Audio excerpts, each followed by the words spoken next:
జై శ్రీరామ్. అందరికీ నమస్కారం. వెల్కమ్ టు న్యూస్ సెకండా. నేను మీ కస్తూరి శ్రీధర్. కాంగ్రెస్ పార్టీ యొక్క నీతిమాలిన దిగజారుడు రాజకీయాలు ఏ స్థాయిలో ఉంటుందో చెప్పడానికి ఈ న్యూస్ ఒక ఉదాహరణ మాత్రమే. ఖచ్చితంగా మీరందరూ కూడా ఈ న్యూస్ను మీకు వీలైనంత మందికి షేర్ చేయాలి. ఎందుకంటే కాంగ్రెస్ పార్టీ యొక్క నిజ స్వరూపం ఏ స్థాయిలో ఉంటుందో చెప్పడానికి మళ్ళీ చెప్తున్నా, ఇదొక ఉదాహరణ మాత్రమే. ఉండే ఉదాహరణలో ఇది ఒక ఉదాహరణ మాత్రమే. ఇంకా అసలు విషయానికి వస్తా. నితిన్ గడ్కరీ, మహారాష్ట్రకు చెందిన రాజకీయ నాయకులు ఈ నితిన్ గడ్కరీ గారు. ఈయన భారతీయ జనతా పార్టీకి చెందిన సీనియర్ నాయకులు.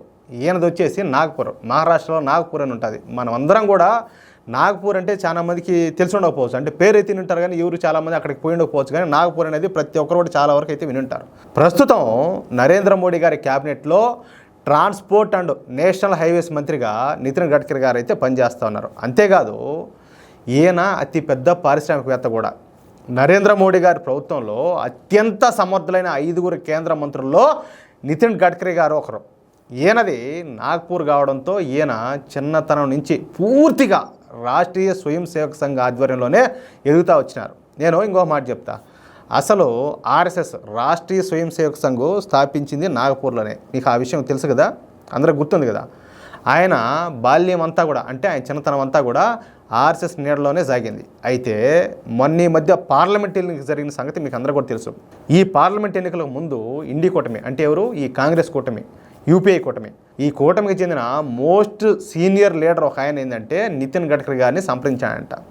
ఈ సందర్భంలో ఆ most senior leader Nitin Gadkari ముందు ఒక ప్రపోజల్ పెట్టాడు. అది ఏందయ్యా అంటే, ఒకవేళ వచ్చే పార్లమెంట్ ఎన్నికల్లో భారతీయ జనతా పార్టీ కనుక మెజార్టీ సీట్లు రాకపోతే, అర్థమవుతుందా, తాము నితిన్ గడ్కరీ గారికి సపోర్ట్ చేస్తామని. అంటే ఎవరు, కాంగ్రెస్ పార్టీ నితిన్ గడ్కరీ గారిని ప్రధానమంత్రిగా చేస్తామని చెప్పినారంట. ఎక్కడి నుంచి, కాంగ్రెస్ పార్టీ తరపు నుంచి. అయితే బీజేపీలోని కొందరు ఎంపీలను ఏంటంటే తీసుకొని నితిన్ గడ్కరీ గారు బయటికి వచ్చినట్టయితే నితిన్ గడ్కరీ గారికి ఇండి కూటమి సపోర్ట్ చేసి ఈ నితిన్ గడ్కరీను ప్రధాని చేస్తామని చెప్పేసి ఆఫర్ ఇచ్చారు. అంటే ఎవరిళ్ళు, కాంగ్రెస్ వాళ్ళు. ఈ ఇండి కూటమికి చెందిన ఆ సీనియర్ నాయకుడు ఆ ఆఫర్ను నితిన్ గడ్కరీ గారికి ఇవ్వగానే తీవ్ర ఆగ్రహం వ్యక్తం చేసినటువంటి నితిన్ గడ్కరీ గారు అందుకు నో చెప్పినారు. అంతేకాకుండా తాను రాజకీయాల్లోకి వచ్చింది కేవలం ఏంటంటే ప్రజాసేవ కోసం మాత్రమే, తాను కొన్ని విలువలు అలాగే సాంప్రదాయాలకు కట్టుబడి పెరిగినానని చెప్పి ఎట్టి పరిస్థితుల్లో పార్టీని చీల్చే ప్రయత్నం నేను చేయనని చెప్పేసి ఆయన అయితే తెగే చెప్పినారు. అంతేకాకుండా తాను పెరిగింది రాష్ట్రీయ స్వయం సేవక సంఘ నీడలో అని, కావున నేను నా ఆర్గనైజేషన్కు లాయల్గా ఉంటాను, అంతే తప్ప ఇటువంటి పిచ్చి పనులు అయితే చేయనని చెప్పేసి ఆయన తెగే చెప్పినారు. పార్టీ నాకు అన్నీ ఇచ్చింది, పార్టీ నాకు ఇవ్వనదంటూ ఏమీ లేదు. అలాంటి నా పార్టీను నేను ఎందుకు చీలుస్తాను, ఇక మీరు దయచేయవచ్చు అని చెప్పేసి ఆ సీనియర్ ఇండి కూటమి నాయకుడికి, అంటే ఎవరు, ఈ కాంగ్రెస్ పార్టీ కూటమి నాయకుడికి చెప్పుతో కొట్టినట్టు తెగే చెప్పి పంపించాడు. ఎవరు, నితిన్ గడ్కరీ గారు. ఇప్పుడు ఈ విషయాన్ని స్వయంగా ఎవరు, నితిన్ గడ్కరీ గారే బయటికి చెప్పడంతో ఈ విషయం ఇప్పుడు వెలుగులోకి వచ్చింది. అంటే ఎన్నికల ముందు నుంచే ఈ ఇండి కూటమి పార్టీలు నరేంద్ర మోడీ గారిని ప్రధాని పదవి నుంచి దించడమే కాకుండా భారతీయ జనతా పార్టీని చేల్చడానికి దిక్కుమాలిన పనులన్నీ కూడా చేసినారనమాట. అయితే బీజేపీలో ఉన్న అగ్రనేతలందరూ కూడా ఆర్ఎస్ఎస్ బ్యాక్గ్రౌండ్ ఉన్నవాళ్ళు కావడంతో ఎన్డీ కూటమి ఆటలైతే సాగల.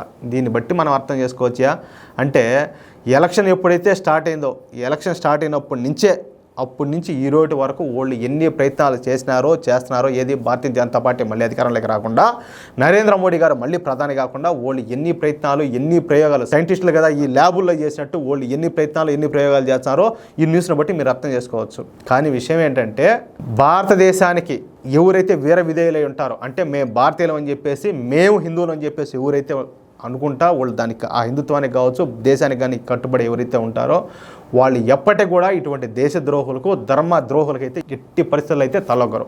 దీంట్లో అయితే డౌట్ లే. మీ అభిప్రాయాలు కూడా దయచేసి ప్రతి ఒక్కరు కూడా కామెంట్ రూపంలో తెలియజేయాలని చెప్పి కోరుకుంటూ, అలాగే ఈ వీడియో నచ్చితే లైక్ చేయండి. దయచేసి 10 మందికి, ఈ కాంగ్రెస్ కూటమిలో 10 మందికి తెలియజేసేందుకు 10 మందికి ఈ వీడియోని షేర్ చేయండి. అలాగే ఇంతవరకు మన ఛానల్ మీరు సబ్స్క్రైబ్ చేసుకున్నట్లయితే దయచేసి ప్రతి ఒక్కరు కూడా మన న్యూస్ సెకండ్ ఛానల్ సబ్స్క్రైబ్ చేసుకోండి. ప్లీజ్ సపోర్ట్ చేయండి. జై శ్రీరామ్.